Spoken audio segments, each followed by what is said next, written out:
Hello friends, subscribe to my channel and press bell icon for more update.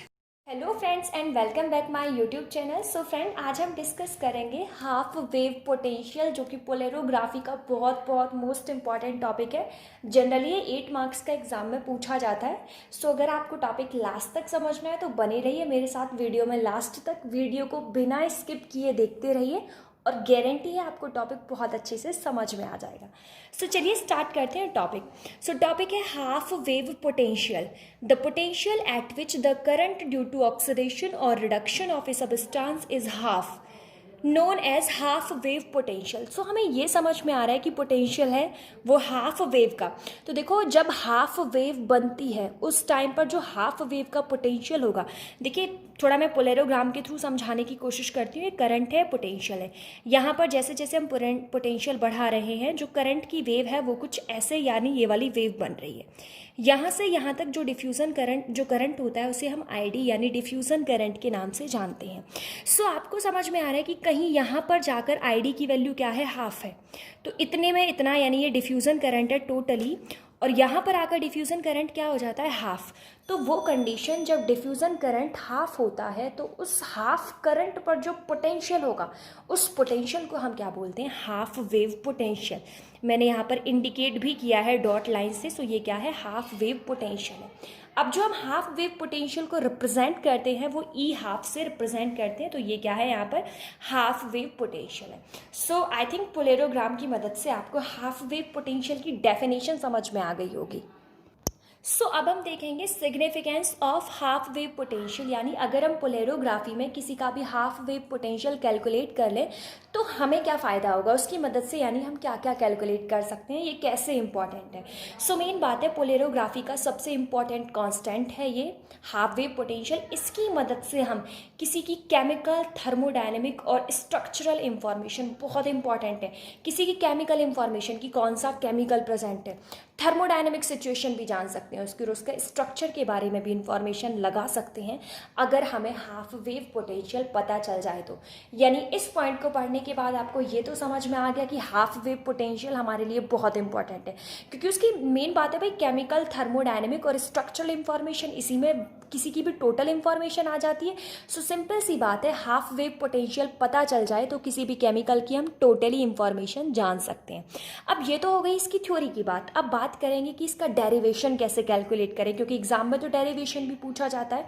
So derivation calculate करने से पहले सबसे पहले हमें नर्स्ड इक्वेशन पता होने चाहिए। सो नर्स्ड इक्वेशन आप लोगों ने बीएससी में भी पढ़ी होगी, प्लस में ये 12th में भी है, लेकिन मैं फिर भी बता रही हूँ। नर्स्ड इक्वेशन जनरली क्या होती है, ई बराबर E naught minus R T upon N F L N reduction upon में ऑक्सीडेशन। सो ये क्या है, नर्स्ड इक्वेशन है। सो यहाँ पर क्या है, पोटेंशियल है, E stand for potential, R क्या है, ये गैसियस कांस्टेंट होता है, टी क्या है, टेम्परेचर है, और एन क्या है, नंबर ऑफ इलेक्ट्रॉन है। ऑक्सीडेशन रिडक्शन में जितने भी नंबर ऑफ इलेक्ट्रॉन है वो है। एफ क्या है, फैराडे कांस्टेंट, जिसकी वैल्यू फिक्स होती है 96500, और यहाँ पर आपको रिड्यूसिंग और ऑक्सीडाइजिंग स्पीशीज नोट करनी है। सो ये क्या है, नर्स्ड इक्वेशन है, इसे मैंने पॉइंट 1 का नाम दे दिया। ऑक्सीडाइज फॉर्म को हम ऑल्सो रिप्रेजेंट करते हैं एफ से, और रिड्यूस फॉर्म को हम किससे रिप्रेजेंट करते हैं, एफ डैश से। सो केवल अंतर पता चल जाए, एक मॉलिक्यूल के लिए तो मैंने इससे रिप्रेजेंट कर दिया नर्स्ड इक्वेशन को, और दूसरे मॉलिक्यूल के लिए मैंने यहाँ पर रिप्रेजेंट किया। अगर मैं सेम करती, दूसरे मॉलिक्यूल के लिए मैं रिडक्शन को रिडक्शन लिखूँ, ऑक्सीडेशन को ऑक्सीडेशन लिखूँ, सो हमें अंतर पता नहीं चलता, हम कन्फ्यूज हो जाते। तो दूसरे मॉलिक्यूल के लिए मैंने ऑक्सीडाइज फॉर्म को रिप्रेजेंट किया एफ से, और रिड्यूस फॉर्म को किससे रिप्रेजेंट किया, एफ डैश से। सो मैंने यहाँ पर नोट कर दिया ई बराबर, तो नर्स्ड इक्वेशन में सब कुछ मुझे वही रखना है, बस ऑक्सीडाइज और रिड्यूस फॉर्म चेंज करनी है। ई बराबर E naught minus R T upon N F L N F dash upon में एफ। तो ये किसी दूसरे केमिकल के लिए और ये किसी पहले केमिकल के लिए। अब हम क्या करेंगे, सब्ट्रैक्ट कर देंगे इक्वेशन फर्स्ट को इक्वेशन सेकेंड में से। तो अगर सब्ट्रैक्ट करेंगे, मैंने यहाँ पर सब्ट्रैक्ट कर दिया, आपको दिख रहा होगा ई बराबर E naught minus R T upon N F L N F dash upon F minus R T upon N F L N reduce upon में ऑक्सीडाइज फॉर्म। सो जो ये रिडक्शन अपॉन ऑक्सीडेशन है इसे हम also represent करते हैं root D upon में D dash. So reduction upon में ऑक्सीडेशन की जगह मैंने क्या लिख दिया, रूट डी अपॉन में डी डैश। और इसी कंडीशन पर ई को किससे रिप्रेजेंट करेंगे, ई हाफ से। सो ई हाफ बराबर क्या हो गया, E naught minus R T upon N F L N F dash upon में F minus R T upon N F L N root D upon में डी। आप चाहें तो इसके आगे भी इसे सॉल्व कर सकते हैं मिनिमाइज करके, लेकिन यहाँ तक अगर आप करेंगे तो वो भी सफिशियंट है। ठीक है, तो आप इतना ही इसे कैलकुलेट करें तो ई हाफ की वैल्यू हमें पता चल गई। तो अगर दो केमिकल्स दे रखे हैं तो हम वहाँ से क्या है ई हाफ का डिफरेंस निकाल सकते हैं। सो ई हाफ यहाँ पर मैंने इंडिकेट कर दिया है कि ये क्या है, हाफ वेव पोटेंशियल है। अब हम क्या पढ़ेंगे, factor affecting the half wave potential, यानी किस चीज़ से हाफ वेव पोटेंशियल को फ़र्क पड़ता है, यानी किसके बदलने से वो चेंज होगी। सो सिंपल सी बात है, जो हाफ वेव पोटेंशियल है जनरली इसकी वैल्यू क्या है, इंडिपेंडेंट होती है कंसंट्रेशन ऑफ इलेक्ट्रोएक्टिव स्पीशीज। मतलब इलेक्ट्रोएक्टिव स्पीशीज का कंसंट्रेशन कितना भी रख दो, हाफ वेव पोटेंशियल को कोई फर्क नहीं पड़ेगा। ऐसा नहीं है कि आप ज़्यादा कंसंट्रेशन ले रहे हो तो हाफ वेव की पोटेंशियल क्या है, ज़्यादा नेगेटिव में होगी, कम ले रहे हो तो क्या है वो कम नेगेटिव में हो जाएगी, ऐसा नहीं होता। लेकिन फिर भी एक अपवाद निकल कर आता है कि जो ई हाफ की वैल्यू है वो रिवर्सिबल के लिए इंडिपेंडेंट होती है, मतलब किसी पर भी डिपेंड नहीं करती कंसंट्रेशन पर।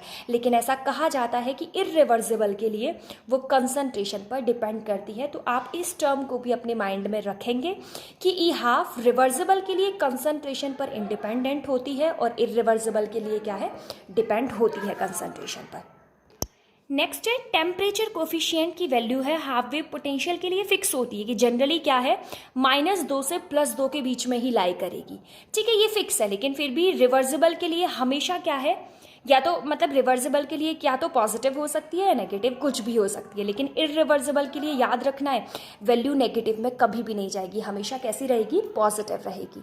Next and most important point है, जो हाफ वेव पोटेंशियल है किसी भी रिवर्सिबल वेव के लिए वो कैपिलरी कैरेक्टरिस्टिक पर क्या है, इंडिपेंडेंट होता है। कैपिलरी कैरेक्टरिस्टिक हम एम और टी को बोलेंगे, यानी जो ड्रॉपिंग मरकरी इलेक्ट्रोड है उसका मास और उसका टाइम, ये दोनों क्या होते हैं, capillary characteristic. So half wave potential in पर क्या है, डिपेंड नहीं करता। और ये भी काफ़ी इंपॉर्टेंट पॉइंट है, पॉइंट नंबर 4। सो जनरली क्या है, जो अगर हम क्या है सपोर्टिंग इलेक्ट्रोलाइट का कंसंट्रेशन चेंज कर दें, सो जो हाफ वेव पोटेंशियल है वो इर्रिवर्सिबल वेव के लिए क्या है, अफेक्ट होगा। यानी सिंपल सी बात है कि अगर हम सपोर्टिंग इलेक्ट्रोलाइट को चेंज कर दें, यानी उसका नेचर चेंज कर दें, जैसे अभी हम KCl यूज़ कर रहे हैं, बाद में हम NaCl यूज़ करने लगे, तो हमने क्या किया, सपोर्टिंग इलेक्ट्रोलाइट बदल दिए। सो उसके लिए सपोर्टिंग इलेक्ट्रोलाइट बदलने से हाफ वेव पोटेंशियल की वैल्यू भी बदल जाएगी। सो याद रखना है, अगर हम सपोर्टिंग इलेक्ट्रोलाइट बदलेंगे तो हाफ वेव पोटेंशियल की वैल्यू भी बदल जाएगी। Thank you so much friend. अगर आपको वीडियो पसंद आई है तो वीडियो को लाइक करें और चैनल को सब्सक्राइब भी करें।